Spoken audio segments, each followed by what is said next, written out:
Hello guys, आज हम बात करने जा रहे हैं इंडियन कॉन्ट्रैक्ट एक्ट 1872 के पार्ट 2 की। तो वीडियो शुरू करने से पहले आपसे एक वार्म रिक्वेस्ट है, प्लीज चैनल को सब्सक्राइब कर दो, वीडियो को लाइक कर दो, कमेंट डाउन जरूर करना एंड शेयर करना मत भूलना। सो वीडियो शुरू करते हैं। तो इसमें हम पढ़ेंगे कॉन्ट्रैक्ट के एलिमेंट। जैसे कि मैंने पहले वीडियो में आपको टर्मिनोलॉजी एंड बेसिक्स बताया था और मैंने कहा भी था कि नेक्स्ट वीडियो में एलिमेंट पढ़ेंगे और टाइप्स पढ़ेंगे। सो स्टार्ट कि एलिमेंट में क्या होता है कि एक तो हमारा एग्रीमेंट होना चाहिए, जो कॉन्ट्रैक्ट है वो एक एग्रीमेंट होना चाहिए और साथ ही में वो लॉ के द्वारा इन्फोर्सेबल होना चाहिए। साथ ही एग्रीमेंट में अगर वो है तो एग्रीमेंट में प्रॉपर ऑफर होना चाहिए एंड प्रॉपर एक्सेप्टेंस होना चाहिए। ठीक है, तो हम बात करते हैं इन्फोर्सेबिलिटी ऑफ एग्रीमेंट। हम बार बार बोल रहे हैं कि इन्फोर्सेबल होना चाहिए, इन्फोर्सेबल होना चाहिए। तो क्या होता है, जब भी कोई agreement which create some legal obligation, कोई लीगल ऑब्लिगेशन बनाता है कि दोनों ही पार्टीज को जो बातचीत हुई है वो पूरी करनी पड़ेगी। ठीक है, if agreement is not followed by any party, अगर किसी ने भी अपना काम नहीं किया, ही कैन बी सूड, उसको जेल हो सकती है, मतलब उसके खिलाफ जो है केस दर्ज हो सकता है। जैसे कि अगर मेडिकल इंश्योरेंस कंपनी से हमने एक मेडिकल प्रीमियम खरीदा है, ठीक है, लेकिन अब मेडिकल इंश्योरेंस की कंपनी हमें क्लेम देने से मना कर देती है, हम क्या कर सकते हैं, केस डाल सकते हैं ना उनपे। ठीक है, अगर जो भी हमारा कॉन्ट्रैक्ट है उसमें किसी भी पार्टी ने अपना काम नहीं करा तो दोनों एक दूसरे को सू कर सकते हैं। अब नेक्स्ट हमारा पॉइंट आता है कि essentials of a valid contract. जो कॉन्ट्रैक्ट है वो वैलिड होना चाहिए और वैलिड होने के लिए क्या क्या होना जरूरी है। सबसे पहला ऑफर एंड एक्सेप्टेंस, एक प्रॉपर ऑफर और एक प्रॉपर एक्सेप्टेंस होना चाहिए। जैसे कि मैंने आपको शुरू में बताया था, प्रॉपर ऑफर का मतलब होता है कि ऐसा नहीं है कि हमें कुछ चीजें छुपा करके सामने वाले बंदे को प्रपोजल देना है, नहीं, सब कुछ क्लियर होना चाहिए, पूरी टर्म्स एंड कंडीशंस क्लियर होनी चाहिए। और जो एक्सेप्टेंस है वो भी बिना किसी दबाव के, बिना किसी डिस्टॉर्शन के होनी चाहिए, एकदम क्लियर एंड कट। ठीक है, नेक्स्ट हमारा पॉइंट आता है intention to create legal obligation, की जो हम प्रपोजल दे रहे हैं और जो एक्सेप्टेंस हो रही है वो एक लीगल काम के लिए होना चाहिए। ठीक है, कुछ भी चीज इलीगल नहीं होना चाहिए। सामने वाले बंदे ने बोला कि भाई मैं तेरे को जो है 10 लाख रुपए दूंगा और तू जो है उस बंदे का मर्डर कर दे, और उसने एक्सेप्ट भी कर लिया, तो वो एग्रीमेंट हो सकता है लेकिन वो कॉन्ट्रैक्ट नहीं हो सकता। क्यों? क्योंकि वो लीगल ऑब्लिगेशन नहीं है। नेक्स्ट आता है लॉफुल कंसिडरेशन। जो भी हमारा एग्रीमेंट है उसके पीछे जो भी हमारा प्रॉपर अमाउंट बनता है ना, वो लीगल होना चाहिए। उसके लिए बकायदा पैसे दिए जाए या इन काइंड जो भी दिया जाए, रिटर्न प्रॉपर होना चाहिए। एंड कंसेंट, फ्री कंसेंट देना है। मैंने आपको बताया था कि एक्सेप्टेंस के टाइम पर जो हमारा प्रोमिजी है, वो जो एक्सेप्टेंस दे रहा है उससे कोई चीज छुपी नहीं होना चाहिए, उसके ऊपर कोई प्रेशर नहीं होना चाहिए।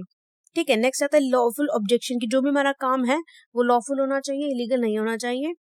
नेक्स्ट आता है सर्टेनिटी ऑफ मीनिंग, की जो भी हमारा एग्रीमेंट है वो पूरी तरीके से क्लियर होना चाहिए, उसका एक प्रॉपर मीनिंग होना चाहिए। पॉसिबिलिटी टू परफॉर्म, कि जो भी हमारा एग्रीमेंट है वो पूरा भी होना चाहिए, परफॉर्म भी होना चाहिए। ठीक है, अगर कोई मिस्टर ए है, मिस्टर ए ने मिस्टर बी को बोला कि मैं जो है मैजिक से और जो है ट्रेजर खोज के लेकर आऊंगा। अब सपोज वो एग्रीमेंट हो भी गया, लेकिन ना तो मैजिक होगा ना कहीं से खजाना मिलेगा, तो एक ऐसा काम जो कि हो ही नहीं सकता, वो ना तो एग्रीमेंट होगा ना कॉन्ट्रैक्ट होगा। ठीक है, नेक्स्ट पॉइंट आता है capacity of parties. Capacity of parties में हमारा क्या पॉइंट आता है कि जो पार्टीज जो कॉन्ट्रैक्ट के अंदर आ रही है ना, वो दोनों केपेबल होने चाहिए। ऐसा नहीं है कि एक जो है पूरा अडल्ट बंदा और एक 10 साल के बच्चे से किसी काम के लिए कॉन्ट्रैक्ट कर ले, क्योंकि हम किसी माइनर के साथ कॉन्ट्रैक्ट नहीं कर सकते या फिर हम किसी पागल इंसान के साथ कॉन्ट्रैक्ट नहीं कर सकते। ठीक है, तो पार्टीज जो होती हैं वो कैपेबल होनी चाहिए, एक दूसरे के कॉम्पिटेंट होनी चाहिए। नेक्स्ट पॉइंट आता है agreement must not be expressly declared void और लीगल, कि हमारा जो एग्रीमेंट है वो इलीगल नहीं होना चाहिए और वॉइड नहीं होना चाहिए। वॉइड क्या होता है उसके बारे में हम आगे पढ़ेंगे। सो अब हम पढ़ते हैं टाइप्स ऑफ कॉन्ट्रैक्ट। कॉन्ट्रैक्ट्स के 3 तरीके होते हैं, 3 टाइप्स होते हैं, 3 बेसिस होते हैं। ठीक है, first on this basis of information, information की बेसिस पे, on the basis of performance और on the basis of validity. तो हम सबसे पहले पढ़ेंगे on the basis of formation. Formation के बेसिस पे हमारा सबसे पहले आता है एक्सप्रेस कॉन्ट्रैक्ट। एक्सप्रेस कॉन्ट्रैक्ट वो कॉन्ट्रैक्ट होता है by the use of word spoken और रिटन, जिसको कि हम बोल के या लिख करके फॉर्म कर सकते हैं। जैसे कि ए ने बी को कहा कि मैं अपनी बाइक 20,000 रुपए में बेच रहा हूँ, क्या तुम खरीदोगे? बी ने एक्सेप्ट कर लिया। अब उन्होंने मुंह जबानी जिसे कहते हैं, उन्होंने स्पोकन वर्ड्स में उस एग्रीमेंट को एक्सेप्ट कर लिया है, तो वो कॉन्ट्रैक्ट बन गया है। This is express contract. फिर आता है implied contract. It is a contract which is made other than spoken words और रिटन, जिसको कि ना तो बोल के बताया गया है ना लिख के बताया गया है, इसे एक इशारे में बोला गया है। जैसे कि अगर हमें टैक्सी रोकनी होती है तो हम हाथ कर देते हैं, टैक्सी रुक जाती है, हम टैक्सी में बैठ जाते हैं और जब टैक्सी हमें अपनी जगह पर पहुंचा देती है तो हमारा ऑब्लिगेशन बन जाता है कि हमें उसको पैसे देने हैं। ठीक है, तो this is implied contract. Next आता है ई कॉन्ट्रैक्ट। जो भी कॉन्ट्रैक्ट हमारा इलेक्ट्रॉनिक मीडिया के थ्रू बने वो हमारा ई कॉन्ट्रैक्ट कहलाता है। जैसे कि हम ऑनलाइन शॉपिंग करते हैं, अगर हमने ऑनलाइन अमेजोन से या किसी भी कंपनी से कोई सामान खरीदा है तो उस कंपनी की ऑब्लिगेशन है कि उसे उस सामान की डिलीवरी हमें करवानी है, और डिलीवरी नहीं करवाते तो हमें हमारे पैसे वापस देने हैं। ठीक है, नेक्स्ट आता हूँ द बेसिस ऑफ परफॉर्मेंस।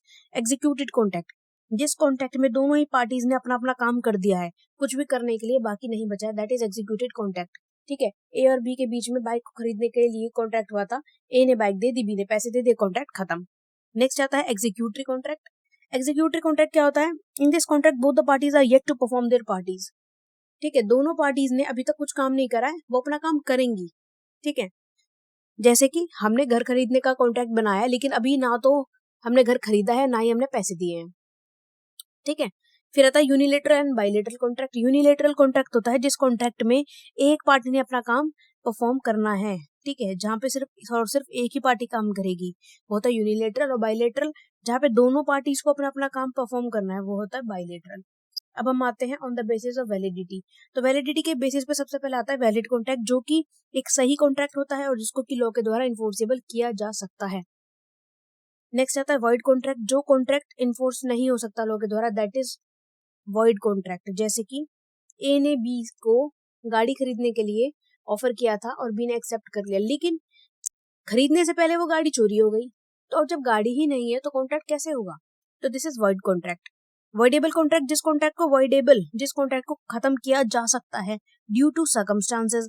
जैसे कि ए और बी ने घर खरीदने का डिसीजन लिया था, ठीक है, लेकिन बी से ये छुपाया गया कि उस घर में कुछ दिक्कत है, लाइक वो घर डैमेज है, ठीक है, या वो घर की प्रॉपर्टी पेपर्स में लीगल में कुछ इशू है।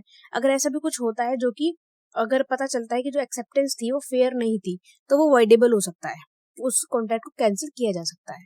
नेक्स्ट आता है इलीगल कॉन्ट्रैक्ट। एक ऐसा कॉन्ट्रैक्ट जो कि लॉ पास ही नहीं कर सकता, वो वॉइड एब इनिशियो होता है, कि ऐसा कॉन्ट्रैक्ट जिसको कि इंडिया का कोई भी कोर्ट कॉन्ट्रैक्ट नहीं बना सकता। लाइक अगर हम एक ड्रग डील करते हैं, ठीक है, तो वो आपस का एग्रीमेंट हो सकता है, लेकिन वो कॉन्ट्रैक्ट नहीं होगा। क्यों? क्योंकि वो इलीगल है। फिर होता है अनएनफोर्सेबल कॉन्ट्रैक्ट, जिसको इन्फोर्स नहीं किया जा सकता। ठीक है, किस वजह से? कुछ टैग डिफेक्ट्स की वजह से या कुछ फॉर्मेलिटीज की वजह से, कि अगर हमें कोई डॉक्यूमेंटेशन करना था और वो डॉक्यूमेंटेशन हमने नहीं करा, तो वो कॉन्ट्रैक्ट नहीं बनेगा। Thank you so much guys, please like share subscribe the channel please. Hello guys.